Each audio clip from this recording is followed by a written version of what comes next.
Shalom. First and foremost, I want to begin this lesson by giving all praises, honor, and glory to Yahweh, Bahashem, Yahweh Shai, Bahashem, Rakak Wadash. I want to give double honors to the apostles and elders of Great Millstone who rule well, and Shalom to the hopeful elect of the nation of Israel. It's the brother Tazayar coming back with another lesson. And the title of this lesson is going to be Forsake This World. Because in order to be all in this truth and to be hopeful, to be numbered among the elect, to make your calling and election sure, be numbered among the elect, you have to forsake this world. Because when all hell breaks loose, that charagma gets mandated, that's what you're going to have to do. You're going to have to be willing to walk away from everything you know, your family, your job, everything, and just step out on faith. That's what it's going to take. And let's get that word forsake. That word forsake, it means abandon someone or something, renounce or give up something valued or pleasant. And yeah, some of us have pretty good lives here, yeah, we're catching hell, but some of us more than others. Some brothers have a pretty good life here, they got abundance. But hey, that is a blessing. But like I said, you have to be willing to forsake all that. Just how the apostles forsook everything they had and they followed Yahushua in those times. We're going to have to do the same. And let's get the first precept. This is the book of Matthew, chapter 19 and verse 29. It reads, "And everyone that hath forsaken houses or brethren or sisters or father or mother or wife or children or lands for my name's sake shall receive 100-fold and shall inherit everlasting life." You see that? That's the sacrifice you're going to have to make. And if the Lord is truly working with you, if you truly are numbered amongst the hopeful elect, this should be easy. You shouldn't have to second think this. Just how, a quick example, during Lot and his wife, when they had to leave, because Sodom and Gomorrah was going to be destroyed. He had tunnel vision, he dipped, but his wife looked back and look what happened. So, once you're rooted in this faith and this truth, it's easy to, fuck everything, because you understand it. We have the understanding. Yeah, we love our family, we love our wife, our kids, but we understand the mission. And we understand we're trying to get that crown of life. We're trying to get that everlasting life, that glory, to be joint heirs with Yahweh Shai, man. That's the bigger picture. So understanding that, this comes easy, but we still have to make these videos and edify the flock, those new brothers in this faith. So let's get the next precept. This Matthew 10 and 37. "He that loveth father or mother more than me is not worthy of me.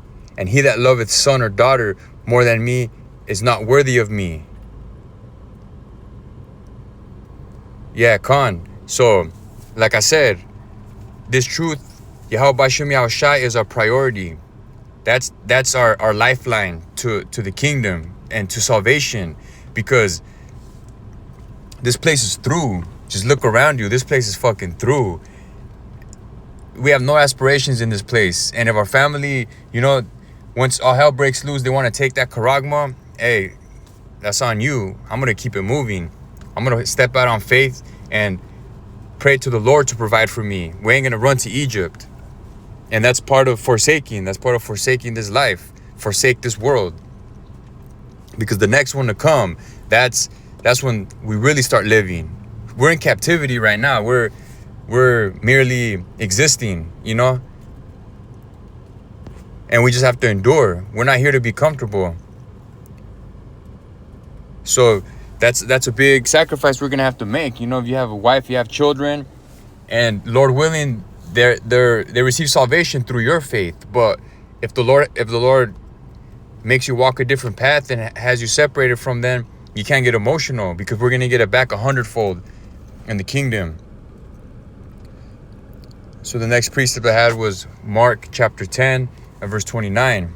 It reads, "And Yahushua answered and said, Verily I say unto you, there is no man that hath left house or brethren, or sisters, or father, or mother, or wife, or children, or lands, for my name's sake, for my sake and the gospel's, but he shall receive 100-fold now in this time houses and brethren and sisters and mothers and children and lands, with persecutions, and in the world to come eternal life.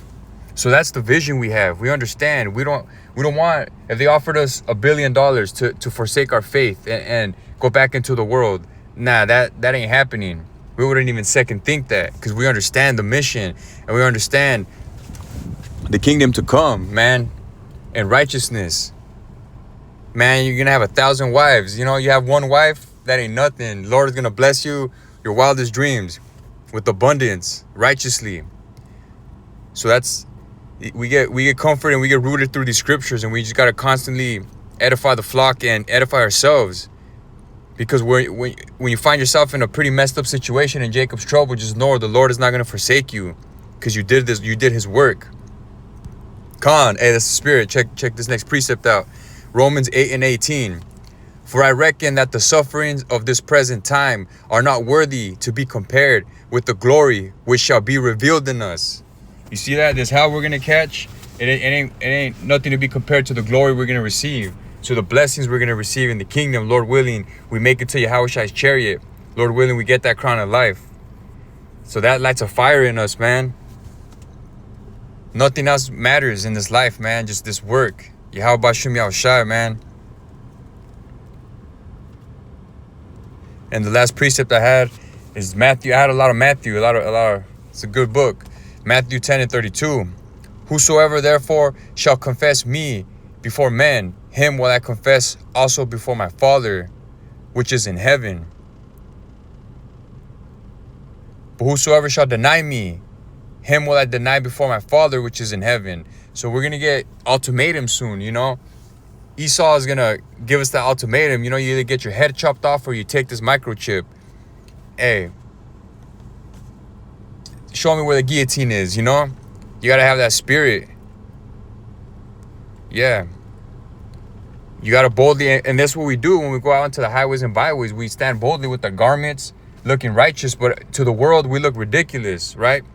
But to us, they're the ridiculous ones, because they're the ones that are marked for destruction. So that's all the precepts I had. I hope this lesson was edifying.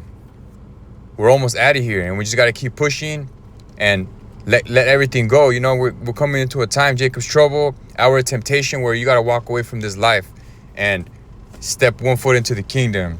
So I pray this lesson was edifying. In closing, I want to give all praises, honor, and glory to Yahweh, Bahashem, Yahushai, Bahashem, Rakak, Wadash. I want to give double honors to the apostles and elders of Great Millstone, and Shalom to the hopeful elect. On to the next lesson. Shalom.